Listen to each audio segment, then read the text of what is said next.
The rain was coming down in sheets, mirroring the storm brewing inside me. I sat in my car, parked across the street from what used to be our home, watching Callum's silhouette move behind the curtains. My hands gripped the steering wheel so tight my knuckles were white. It all started innocently enough. A misplaced scarf. A late-night text that wasn't meant for me. Little things that on their own meant nothing. But strung together, they formed a noose tightening around my heart. My name is Barnaby, and until a month ago I thought I had it all.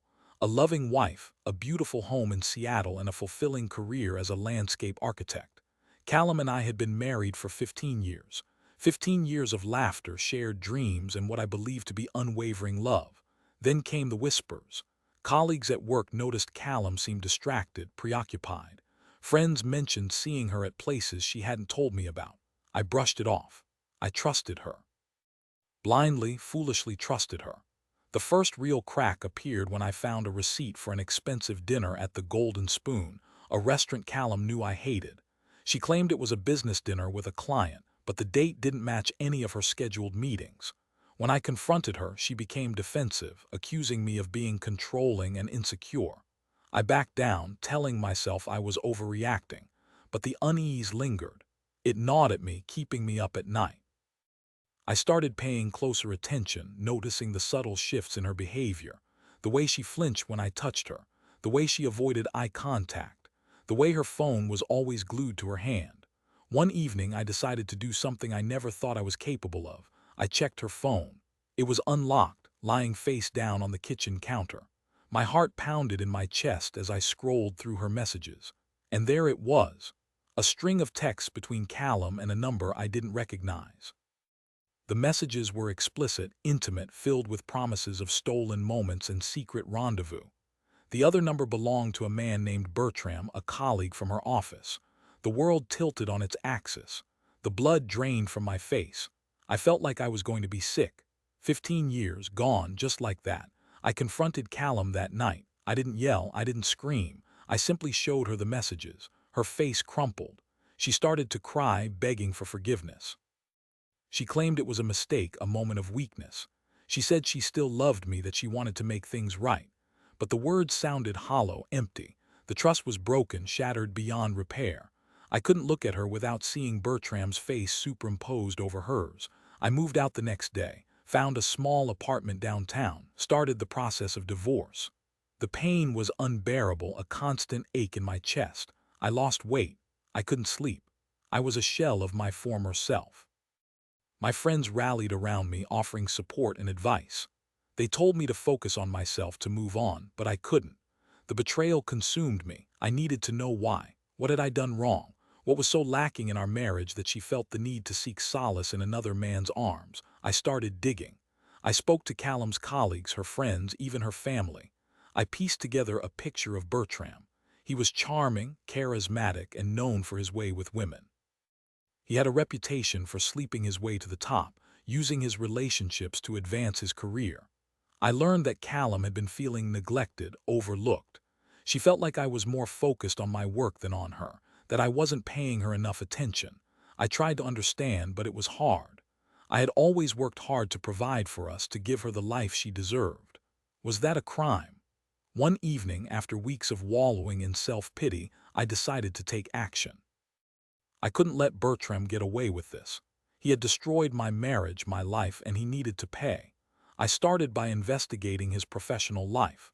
I discovered that he had been involved in some shady dealings, skimming money from company projects. I gathered evidence, documented everything, and then anonymously sent it to the company's CEO. Within days, Bertram was under investigation. He was suspended from his job, his reputation tarnished.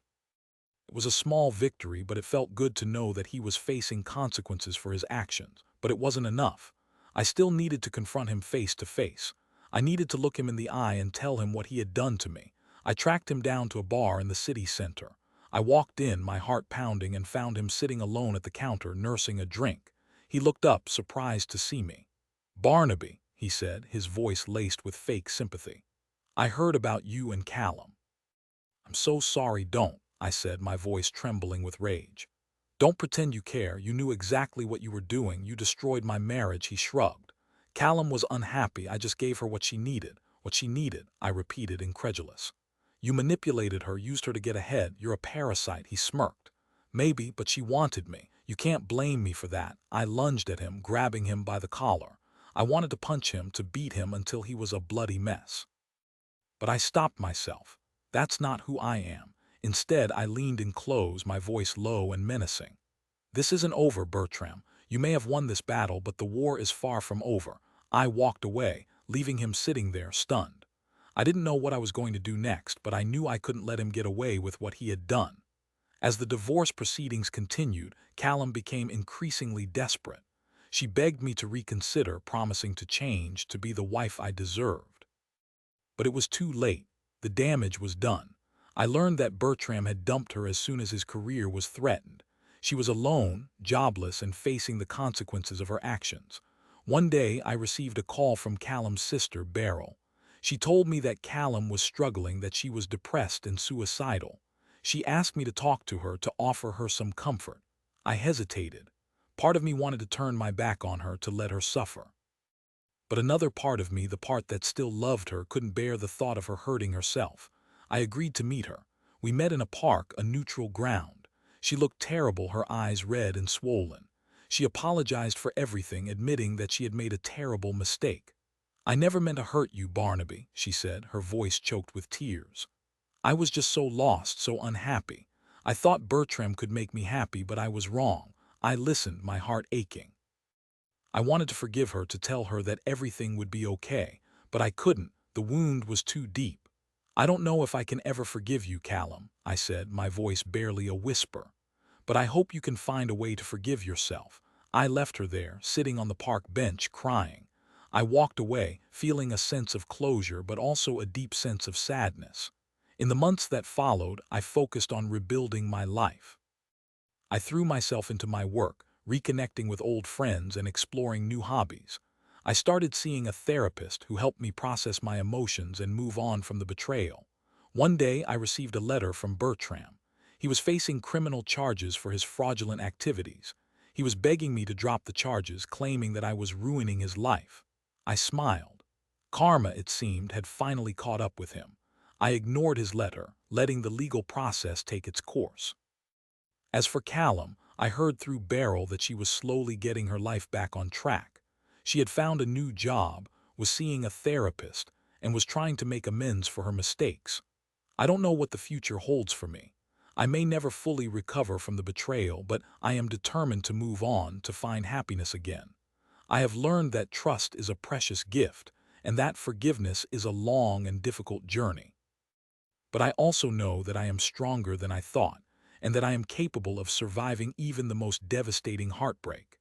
Now, as I sit here in my car, watching Callum's silhouette behind the curtains, I realize that I no longer feel the burning rage that consumed me for so long. I feel a sense of pity, a sense of sadness for what we lost. But I also feel a sense of hope, a belief that I can build a new life, a better life, without her. The rain starts to subside, and a sliver of sunlight breaks through the clouds. I take a deep breath, start the engine, and drive away. It's time to leave the past behind and embrace the future, whatever it may hold.